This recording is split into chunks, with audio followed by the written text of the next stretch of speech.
आप सभी का स्वागत है आपका अपना क्लास मैजिकल क्लास 2.0 में। तो फ्रेंड्स, आज पढ़ेंगे पॉलिटी के नेक्स्ट टॉपिक मुख्यमंत्री, मंत्रिपरिषद और महाधिवक्ता के बारे में। तो इससे पहले भारतीय संविधान के 20 टॉपिक तक कवर कराया जा चुका है। आज पढ़ेंगे 21 टॉपिक को, मुख्यमंत्री व मंत्रिपरिषद और महाधिवक्ता के बारे में। ठीक है ना।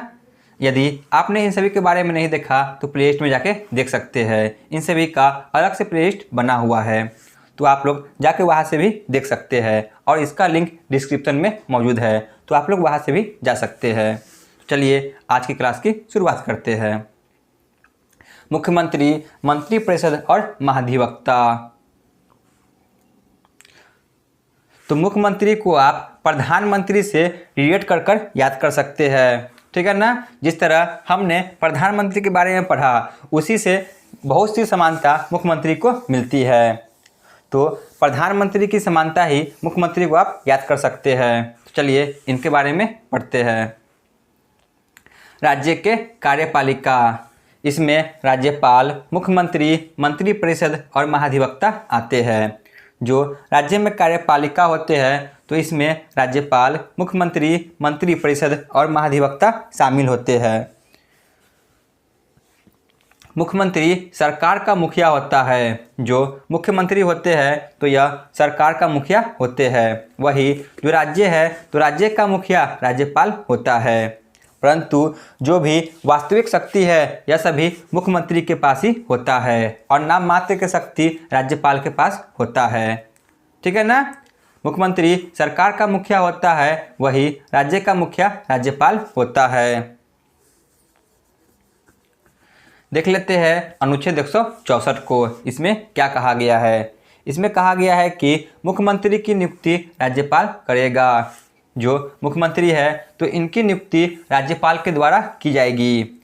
संविधान में मुख्यमंत्री की नियुक्ति व उसके निर्वाचन के लिए कोई विशेष प्रक्रिया नहीं है। जो मुख्यमंत्री होते हैं राज्य में तो इनकी नियुक्ति और निर्वाचन के लिए कोई विशेष प्रक्रिया नहीं होती है। राज्यपाल द्वारा विधानसभा में बहुमत प्राप्त दल के नेता को मुख्यमंत्री नियुक्त किया जाता है। यानी कि जो राज्यपाल होते हैं तो इन्हीं के द्वारा विधानसभा में जो बहुमत प्राप्त दल होते हैं उन्हीं में से किसी एक को मुख्यमंत्री नियुक्त किया जाता है, जो कि राज्यपाल के द्वारा की जाती है। ठीक है ना। राज्यपाल के द्वारा विधानसभा के बहुमत दल में से ही किसी एक को मुख्यमंत्री चुना जाता है। संविधान के अनुसार मुख्यमंत्री विधानमंडल के दोनों सदनों में से किसी एक का सदस्य होना चाहिए। यानी कि जो मुख्यमंत्री है यह दोनों में से किसी एक सदन का भी हो सकते हैं, चाहे तो वह विधानसभा के हो या चाहे वह विधान परिषद के हो। किसी एक का सदस्य है तो वह मुख्यमंत्री बन सकते हैं। मुख्यमंत्री को उसके पद और गोपनीयता का शपथ राज्यपाल दिलाते हैं। जो मुख्यमंत्री है तो इन्हें उनके पद और गोपनीयता का शपथ भी राज्यपाल ही दिलाते हैं। जो राज्यपाल है यही इनकी नियुक्ति भी करते हैं और इन्हीं के समक्ष यह शपथ भी ग्रहण करते हैं। मुख्यमंत्री के कार्यकाल, जो मुख्यमंत्री है इनके कार्यकाल के बारे में जान लेते हैं। मुख्यमंत्री का कार्यकाल 5 वर्ष का होता है। जो मुख्यमंत्री होते हैं राज्य में तो इनका कार्यकाल 5 वर्ष का होता है और यह राज्यपाल के प्रसाद पर्यंत अपने पद पर बने रहते हैं। प्रसाद पर्यंत का मतलब है राज्यपाल के इच्छा अनुसार। इसका मतलब ये नहीं है कि जब चाहे राज्यपाल इन्हें अपने पद से हटा सकते हैं। इसके लिए कुछ संवैधानिक सीमा है, उसे पूरा करना होगा, तब जाकर राज्यपाल उनको अपने पद से हटा सकते हैं। इसके लिए जब वह अपना बहुमत सिद्ध न कर पाते हैं, यानी कि जो मुख्यमंत्री है यह अपना बहुमत सिद्ध न कर पाते हैं तब, और यदि किसी दल से गठबंधन टूट जाए, यानी कि जिस दल में है और उनसे उनका गठबंधन टूट जाए, तब जाकर राज्यपाल उन्हें पद से हटा सकते हैं। ठीक है ना। कुछ कानूनी सीमा को पूरा करने के बाद विधानसभा में बहुमत खोने पर राज्यपाल मुख्यमंत्री को बर्खास्त कर सकता है। ठीक है ना। यदि मान के चलिए जो मुख्यमंत्री है यह अपना बहुमत खो देते हैं तो इस कंडीशन में राज्यपाल मुख्यमंत्री को बर्खास्त कर सकते हैं। ठीक है ना। यदि वो अपना बहुमत सिद्ध नहीं कर पाते हैं तो उस कंडीशन में मुख्यमंत्री को उनके पद से 5 वर्ष से पहले भी हटाया जा सकता है। देख लेते हैं मुख्यमंत्री के वेतन एवं भत्ता को किस प्रकार दिया जाता है। तो इनको वेतन और भत्ता के बारे में नहीं दिया गया है क्योंकि सभी राज्यों में मुख्यमंत्री का वेतन अलग अलग होते हैं। तो इससे एक प्रश्न पूछा जा सकता है, मुख्यमंत्री का वेतन व भत्ता का निर्धारण राज्य विधानमंडल करता है। जो राज्य के विधानमंडल है तो इन्हीं के द्वारा मुख्यमंत्री के वेतन और भत्ता का निर्धारण किया जाता है। तो यह क्वेश्चन बन सकता है, परंतु इनके वेतन के बारे में नहीं पूछा जाता है क्योंकि हर राज्य का वेतन मुख्यमंत्री के लिए अलग अलग हो सकता है। इसीलिए सिर्फ एक बात को याद रखें, जो मुख्यमंत्री के वेतन एवं भत्ता मिलता है तो इसका निर्धारण राज्य विधानमंडल करते हैं।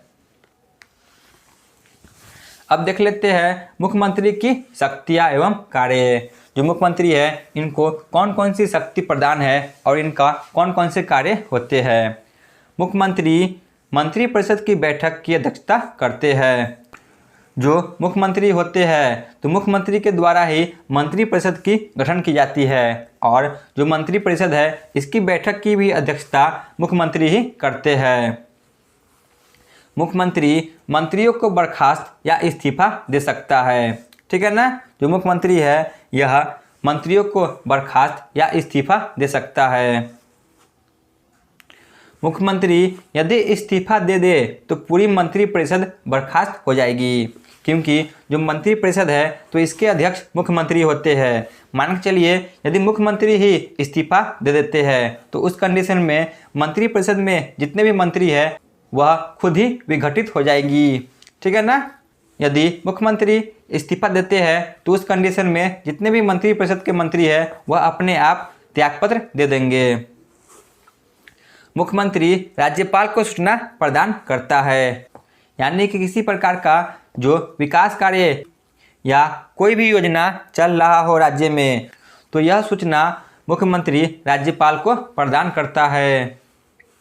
मुख्यमंत्री राज्यपाल को विधानसभा का सत्र बुलाने व उसे स्थगित करने का संदर्भ में सलाह देता है। जो मुख्यमंत्री है तो यही राज्यपाल को विधानसभा का सत्र बुलाने व उसे स्थगित करने का भी सलाह दे सकता है। तो यह सभी थे मुख्यमंत्री के कार्य एवं शक्तियाँ। जो मुख्यमंत्री है यह मंत्रिपरिषद की बैठक बुलाता है और इनकी अध्यक्षता भी करता है। मुख्यमंत्री किसी मंत्री को इस्तीफा दे सकता है। मुख्यमंत्री यदि इस्तीफा दे दे तो पूरी मंत्रिपरिषद ही बर्खास्त हो जाएगी। मुख्यमंत्री राज्यपाल को सूचना प्रदान करता है। मुख्यमंत्री राज्यों को विधानसभा का सत्र बुलाने व उसे स्थगित करने के संदर्भ में सलाह भी देता है। ठीक है ना। आगे बढ़ते हैं। अब देख लेते हैं राज्य मंत्री परिषद अनुच्छेद 163। इसके अनुसार राज्यपाल की सहायता वह सलाह देने के लिए मंत्रिपरिषद होगी और इसका प्रधान मुख्यमंत्री होगा। अनुच्छेद 163 में यही कहा गया है कि जो राज्यपाल है तो इनकी सहायता व सलाह देने के लिए मंत्रिपरिषद का गठन होगा और जो मंत्रिपरिषद है तो इसके अध्यक्ष मुख्यमंत्री होंगे। ठीक है ना। इसके बाद है अनुच्छेद 164। राज्यपाल मुख्यमंत्री की सलाह पर मंत्रिपरिषद की नियुक्ति करेगा, यानी कि जो राज्यपाल है तो यह मुख्यमंत्री की सलाह पर मंत्रिपरिषद की नियुक्ति करेगा, यानी कि जो मुख्यमंत्री है या जिनको कहेंगे मंत्री बनाने के लिए उन्हीं को राज्यपाल मंत्री बनाएंगे। मंत्रिपरिषद राज्य की विधानसभा के प्रति सामूहिक रूप से उत्तरदायी होता है। जो मंत्रिपरिषद है तो यह सामूहिक रूप से विधानसभा के प्रति उत्तरदायी होता है।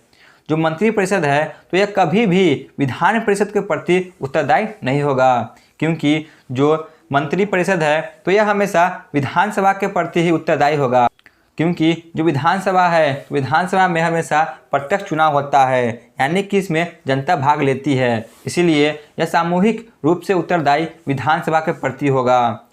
यह विधान परिषद के प्रति उत्तरदायी नहीं होगा, क्योंकि इसमें जो चुनाव होता है यह अप्रत्यक्ष रूप से होता है और इसमें जनता भी भाग नहीं लेती है।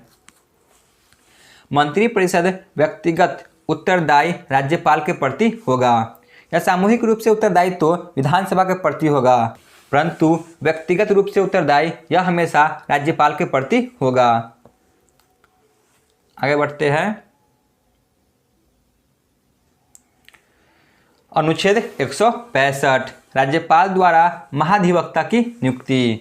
जो राज्य में महाधिवक्ता होते हैं इनकी नियुक्ति होती है अनुच्छेद 165 के द्वारा, ठीक है ना। राज्यपाल द्वारा महाधिवक्ता की नियुक्ति। महाधिवक्ता राज्यपाल के प्रसाद पर्यंत पर कार्य करता है। जो महाधिवक्ता होते हैं तो यह राज्यपाल के प्रसाद पर्यंत पे कार्य करते हैं, यानी कि राज्यपाल के इच्छा अनुसार राज्यपाल जब चाहे इन्हें उनके पद से हटा सकते हैं।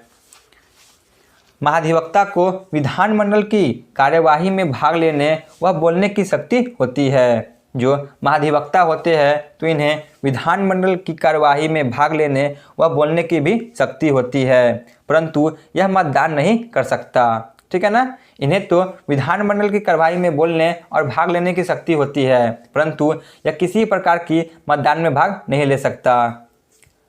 महाधिवक्ता को वे सभी विशेष अधिकार, वेतन, भत्ता दिए जाते हैं जो विधानमंडल के किसी सदस्य को मिलते हैं, ठीक है ना। जो राज्य के महाधिवक्ता होते हैं एडवोकेट जनरल ऑफ स्टेट, तो इन्हें विशेष अधिकार, वेतन, भत्ता ये सभी दिए जाते हैं जो विधानमंडल के किसी भी सदन को दिए जाते हैं उसी प्रकार। तो ये थे राज्यपाल के महाधिवक्ता के बारे में। आगे देखते हैं। केंद्र की तरह राज्य में भी मंत्रियों की 3 श्रेणी होती है। जिस तरह हमने देखा था कि केंद्र में मंत्रिपरिषद की मंत्रियों के बारे में, जो मंत्रिपरिषद है इनके 3 पार्ट होते हैं, देख लेते हैं। उसी प्रकार राज्य में भी मंत्रियों की 3 श्रेणी हैं। मंत्री परिषद, तो इसमें कैबिनेट मंत्री, राज्य मंत्री और उप मंत्री आते हैं। इनके बारे में यहाँ पर भी समझ लेते हैं। जो कैबिनेट मंत्री होते हैं तो इनमें प्रमुख मंत्री आते हैं और वे अपना कार्य स्वयं रूप से करते हैं, यानी कि जो भी इनका विभाग होगा उनके प्रति यह स्वयं रूप से कार्य करते हैं। दूसरा है राज्य मंत्री। राज्य मंत्री कैबिनेट मंत्री के सहायक होते हैं और एक स्वतंत्र प्रभार के मंत्री होते हैं जो अपना कार्य स्वयं करते हैं, ठीक है ना। राज्य मंत्री के 2 पार्ट होते हैं, एक वह जो कैबिनेट मंत्री की सहायता करते हैं, दूसरा वह जो स्वतंत्र प्रभार के होते हैं, यानी कि यह अपना कार्य स्वतंत्र रूप से करते हैं। तीसरा उपमंत्री, तो उपमंत्री कैबिनेट मंत्री और राज्य मंत्री के प्रशासनिक, राजनीतिक और संसदीय कार्य के सहायता के लिए नियुक्ति की जाती है, ठीक है ना। उपमंत्री की नियुक्ति जो कि कैबिनेट मंत्री और राज्य मंत्री की प्रशासनिक, राजनीतिक और संसदीय कार्य की सहायता के लिए बनाई जाती है। तो यह थे मंत्री परिषद। मंत्री परिषद में कैबिनेट मंत्री, राज्य मंत्री और उपमंत्री आते हैं। अब है मंत्रिमंडल। तो मंत्रिमंडल में मुख्यमंत्री और कैबिनेट मंत्री आते हैं। जो केंद्र का मंत्रिमंडल था तो इसमें प्रधानमंत्री और कैबिनेट मंत्री आते थे, परंतु जो राज्य के मंत्रिमंडल है तो इसमें मुख्यमंत्री और कैबिनेट मंत्री आते हैं। इन दोनों को मिलाकर मंत्रिमंडल बनते हैं। आगे देखते हैं। जब राज्य में राष्ट्रपति शासन लगता है तो मंत्रिपरिषद भंग हो जाती है, यानी कि यदि किसी राज्य में राष्ट्रपति शासन लगता है 356 अनुच्छेद के जरिए, तो उस समय जो मंत्रिपरिषद है यह भंग हो जाती है। मुख्यमंत्री के अनुरोध पर मंत्रिपरिषद को कभी भी भंग किया जा सकता है, यानी कि जो मुख्यमंत्री है यदि यह अपना त्यागपत्र दे दे तो उस समय जो मंत्रिपरिषद है यह खुद पर ही विघटित हो जाएगी, ठीक है ना। जब चाहे तब मंत्रिपरिषद को भंग कर सकते हैं। तो यहाँ पे हमारा थ्योरी क्लास समाप्त होती है। चलिए चलते हैं प्रीवियस ईयर क्वेश्चन पे। पहला प्रश्न है, मुख्यमंत्री पद का वर्णन किस अनुच्छेद में है? मुख्यमंत्री पद का वर्णन अनुच्छेद 164 में है। क्वेश्चन नंबर 2, राज्य के वास्तविक शक्ति के प्रमुख कौन होते हैं? यानी कि राज्य में वास्तविक शक्ति किनके पास होता है? तो ऑप्शन डी, मुख्यमंत्री के पास। क्वेश्चन नंबर 3, मुख्यमंत्री को उनके पद और गोपनीयता का शपथ कौन दिलाते हैं? तो ऑप्शन सी, राज्यपाल। क्वेश्चन नंबर 4, मुख्यमंत्री बनने की न्यूनतम आयु कितनी होनी चाहिए? तो ऑप्शन बी 25 वर्ष। इनके न्यूनतम आयु के बारे में चर्चा नहीं की गई है संविधान में, परंतु यदि यह विधानमंडल के किसी भी सदन के यह जो कि सदस्य है तब मुख्यमंत्री बन सकते हैं। यदि वह विधानसभा के सदस्य है तो उनका न्यूनतम आयु 25 वर्ष होती है। ठीक है ना, विधानसभा के सदस्य का न्यूनतम आयु 25 वर्ष होती है, तो इस आधार पर इनका न्यूनतम आयु 25 वर्ष हो जाएगी। क्वेश्चन नंबर 5, मुख्यमंत्री बनने के लिए किस सदन का सदस्य होना अनिवार्य है? तो ऑप्शन सी किसी एक का, या तो विधानसभा नहीं तो विधान परिषद का। क्वेश्चन नंबर 6, मुख्यमंत्री के वेतन व भत्ता का निर्धारण कौन करता है? तो ऑप्शन ए विधानमंडल। क्वेश्चन नंबर 7, राज्य मंत्री परिषद के प्रधान कौन होते हैं? राज्य मंत्री परिषद के प्रधान ऑप्शन डी मुख्यमंत्री होते हैं। क्वेश्चन नंबर 8, राज्य मंत्री परिषद व्यक्तिगत रूप से किसके प्रति उत्तरदायी होता है? राज्य मंत्री परिषद यह व्यक्तिगत रूप से राज्यपाल के प्रति उत्तरदायी होता है, ऑप्शन बी। और सामूहिक रूप से यह विधानसभा के प्रति उत्तरदायी होता है। क्वेश्चन नंबर 9, राज्य मंत्री परिषद में कौन कौन आते हैं? तो इनमें सभी आते हैं, ऑप्शन डी कैबिनेट मंत्री, राज्य मंत्री और उप मंत्री। क्वेश्चन नंबर 10, जो कि आज के क्लास का अंतिम प्रश्न है, किनके अनुरोध पर मंत्रिपरिषद को भंग किया जा सकता है? ऑप्शन ए राष्ट्रपति, ऑप्शन बी मुख्यमंत्री, ऑप्शन सी राज्यपाल या ऑप्शन डी उपराष्ट्रपति। तो ऑप्शन बी मुख्यमंत्री के अनुरोध पर मंत्रिपरिषद को भंग किया जा सकता है, क्योंकि जो मंत्रिपरिषद होते हैं तो इनके प्रधान मुख्यमंत्री ही होते हैं। तो आज का क्लास यहीं पे समाप्त होती है। आप लोग कमेंट में जरूर बताएं कि आपको यह क्लास कैसा लगा। धन्यवाद।